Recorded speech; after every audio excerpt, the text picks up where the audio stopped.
Muy buenos días, amados hermanos. Damos gracias al Señor una vez más de poder meditar en este precioso libro, la Palabra de Dios, y en esta oportunidad seguir viendo en el profeta Ageo, el capítulo 1, versículo en este día 7 y 8. El ministerio de Ageo se basó y se consistió en reprender a los exiliados que habían regresado en vista de la demora en reconstruir el templo y al mismo tiempo animarlos a comenzar a trabajar.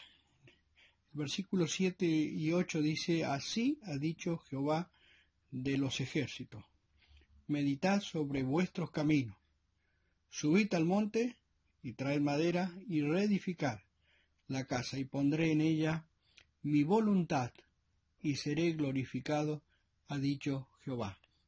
Aquí vemos un llamado a la restauración. Todo el pueblo estaba experimentando grandes problemas, pero Dios muestra el remedio para aquellos males. Todo era tan escaso y tan caro que el dinero se gastaba tan a prisa como lo cobraba. Diferentes actitudes que debían ser cumplidas marcan el cambio próspero. Primero tenemos: subid al monte, dice. Las montañas de alrededor estaban cubiertas de bosques crecidos durante el largo periodo de la cautividad. Lo vemos allí en Nehemías 8, el versículo 15. Recuerda esta idea de necesidad de salir al monte a traer madera. Cada creyente tiene una bendición especial en esta actitud: subir y buscar. Subir a su presencia y buscar su comunión es precioso para el alma fatigada. El salmista puede decir: ¿quién subirá al monte de Jehová? ¿Y quién estará en su lugar santo? El limpio de manos y puro de corazón, el que no ha elevado su alma a cosas vanas, ni jurado con engaño. En el Salmo 24, 3 y 4. Venid y subamos al monte de Jehová, a la casa de Dios de Jacob, y nos enseñará sus caminos, y caminaremos en sus sendas. Isaías el capítulo 2, versículo 3.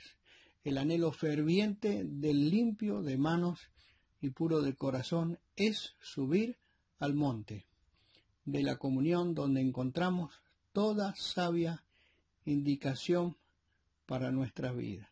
Y vemos en segundo lugar restaurar la casa de Dios. La necesidad primordial era la reparación del templo. No había tiempo que perder. No se debía demorar o postergar la obra. El trabajo era voluntario. Debemos tener en cuenta que hoy somos nosotros el templo de Dios.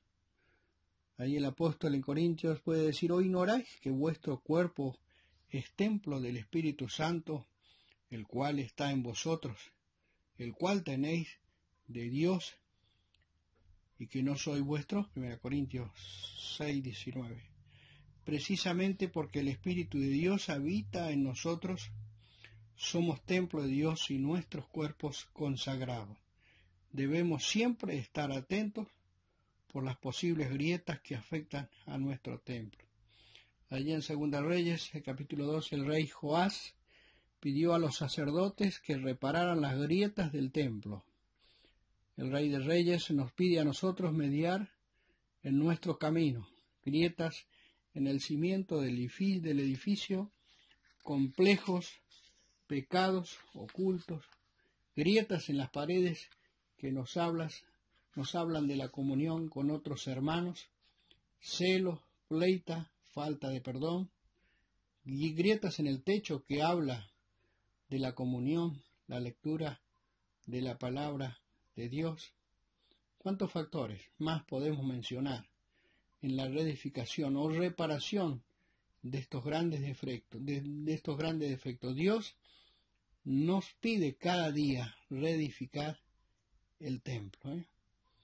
Qué hermosas palabras podemos encontrar de ánimo para cada uno de nosotros, sus hijos. Y esto lo encontramos en reparar esa comunión con Dios a través de la lectura, como hemos visto, a través de la palabra, a través de la oración. Esa es la comunión que Dios hace para que nosotros veamos las fallas en nuestras vidas, aquellas grietas que van empañando la comunión con Él. Y tercer, vemos la glorificar. Dios será engrandecido. La recompensa de tan grande obra será que el mismo Señor pondrá en ella su voluntad y será glorificado. Qué bendita promesa para este día, que nuestra vida sea llena de su voluntad y pueda ver su gloria en cada uno de nosotros. En tener un encuentro diario con el Señor, nuestras almas son purificadas y todo nuestro ser se santifica. Las grietas se cierran, los portillos se reparan y así glorificamos a Dios. Allí en el versículo 9 dice: buscad mucho y hallaréis poco, y encerráis en casa, y yo disiparé en un soplo. ¿Por qué? Dice Jehová de los ejércitos: por cuanto mi casa está desierta, y cada uno de vosotros corre a su propia casa. Aquí vemos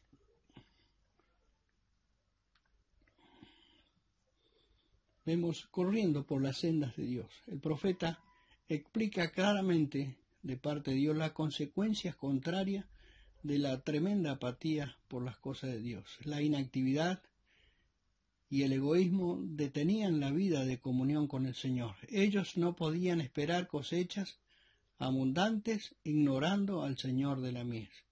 Todo tenía una disminución considerable de sus esfuerzos.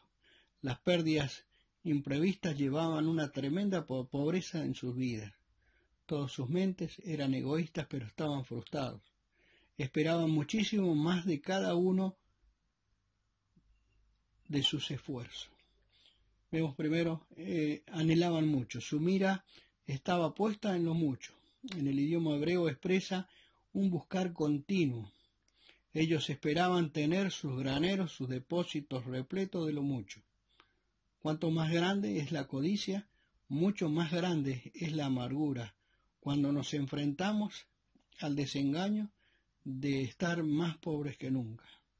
En la parábola de los talentos, el Señor enseñó que Él es quien da lo mucho. Bien, podía decir el Señor: buen siervo y fiel, sobre poco has sido fiel, sobre mucho te pondré, entra en el gozo de tu Señor. Mateo 25:21. Para que un siervo pueda recibir ricas recompensas de su Señor, debe ser fiel en lo poco. La expresión sobre mucho te pondré nos habla que el Señor es el dador de toda buena dádiva y que Él tiene grandes poderes y riqueza.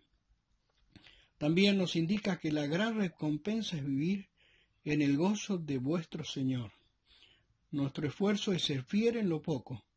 Lo mucho viene de Él. Segundo, vemos que almacenaban todo, hasta lo poco que se pueda encerrar en los graneros. Dios lo disipará. El aliento de Dios sopla sobre toda ganancia y todo se marchita y se esparce. En Lucas capítulo 12, versículo 16, encontramos a un hombre rico e insensato. Su heredad había tenido mucha producción, pero Dios pedía su alma, y todo lo que este hombre poseía se perdería. Olvidar que todo viene de Dios, bendiciones espirituales y materiales, es un gran peligro. Ser fieles y agradecidos es el distintivo de alma santa. Y vemos en tercer lugar, abandonaban la casa de Dios. Ellos corrían por los senderos hasta sus propias casas.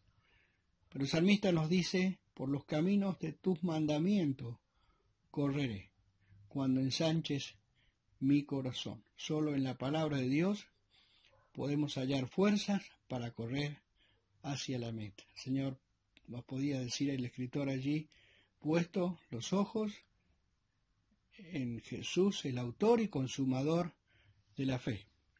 Esa es la meta.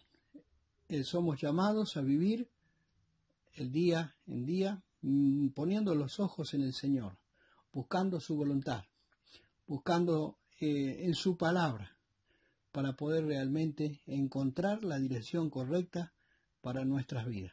Ageo exhortó al pueblo a que pudiese restaurar el templo.